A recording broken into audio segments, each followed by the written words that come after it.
Sir deputy CM బట్టి విక్రమార్క గారు ఉన్నారు. మాట్లాడదాం. ఎన్నికలకు సంబంధించినటువంటి ఏర్పాట్లన్నీ ప్రచారాన్ని కూడా దగ్గరుండి చేస్తున్నారు. డిప్యూటీ సీఎం గారు, జూబ్లీహిల్స్ ఫలితాలు ఎలా ఉండబోతున్నాయి? కాంగ్రెస్ పార్టీకి రెఫరెండంగా తీసుకుంటుందా అని చెప్పి బీఆర్ఎస్ ప్రశ్నిస్తుంది. అద్భుతంగా ఉండబోతా ఉంది. మంచి భారీ మెజార్టీతో, కంఫర్టబుల్ మెజార్టీతో కాంగ్రెస్ అభ్యర్థి గెలవబోతాం. నవీన్ యాదవ్ యువకుడు, చదువుకున్నటువంటి వ్యక్తి, ఒక సామాజిక సేవ చేయాలన్నట్టు స్పృహ కలిగినటువంటి వ్యక్తి.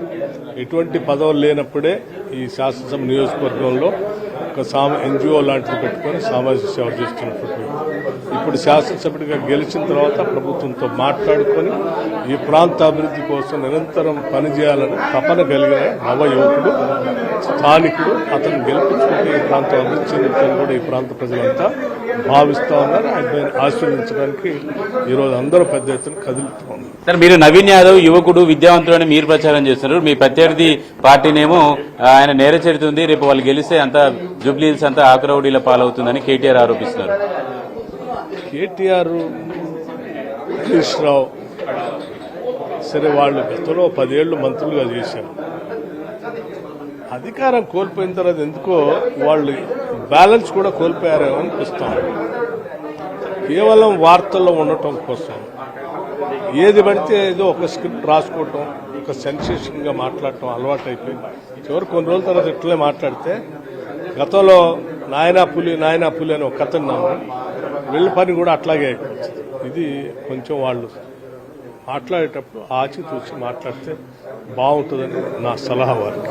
సరే, 2 ఏళ్ల పాలనకు సంబంధించి మీరు చెప్తున్నారు. బీఆర్ఎస్ ఒక కామెంట్ చేస్తూ ఉంది, ఎన్నికల ప్రచారంలో కూడా ఇదే చెప్తుంది. కేసీఆర్ మళ్లీ వస్తున్నారు, 500 రోజుల్లో వస్తున్నారు, దానికి జైత్రయాత్ర జూబ్లీహిల్స్ ఉప ఎన్నికలే అని. సరే, ఆ పార్టీ నాయకులుగా వాళ్ళకి అటువంటి హోప్ పెట్టుకొని ప్రచారం చేసుకుంటే తప్పే లేదు. కానీ బట్ ఒకటి మాత్రం నేను చెప్పగలను, ఇక బీఆర్ఎస్ టీఆర్ఎస్ అనేది ముగిసిన చరిత్ర. భవిష్యత్ అంతా కాంగ్రెస్ పార్టీదే.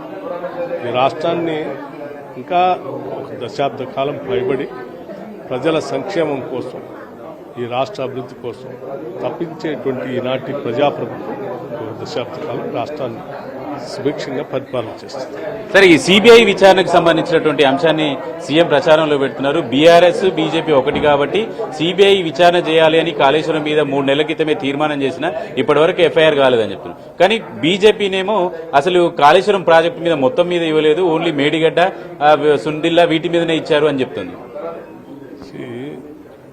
ఆడున్నదేమో బీజేపీ ప్రభుత్వం,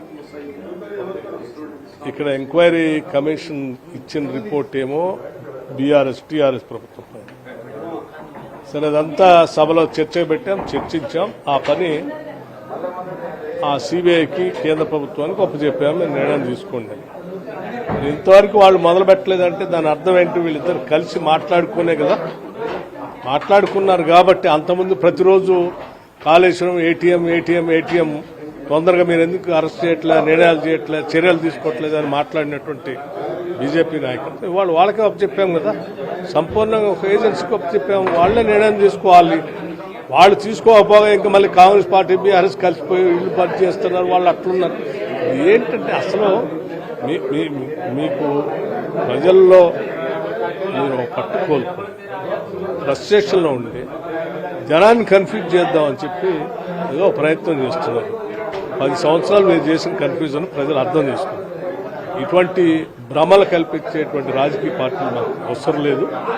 పనిచేసి రాష్ట్ర అభివృద్ధి కోసం నిటారుగా నిలబడే నాయకులు కావాలని ఈరోజు ఆలోచన చేస్తున్నారు. అందుకే కాంగ్రెస్ పార్టీని దీవించి పంపిస్తారు. సార్, ప్రచారంలో ఆఖరి అంకం ఇది.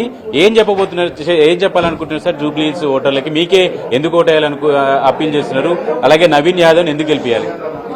నవీన్ యాదవ్ స్థానికుడు, చదువుకున్నటువంటి యువకుడు, ఈ ప్రాంత అభివృద్ధి చెందాలని తప్పించేటువంటి వ్యక్తి.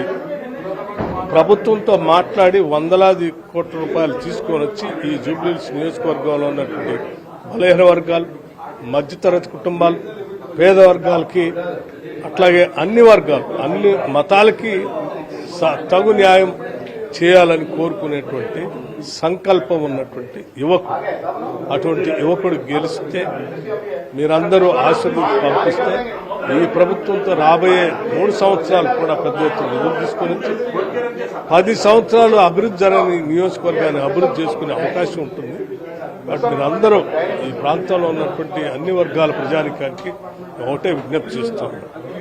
గతంలో 10 సంవత్సరాలు మీరు బీఆర్ఎస్ పార్టీకి 15 సంవత్సరాలు అనుకుంటాను అవకాశం ఇచ్చారు.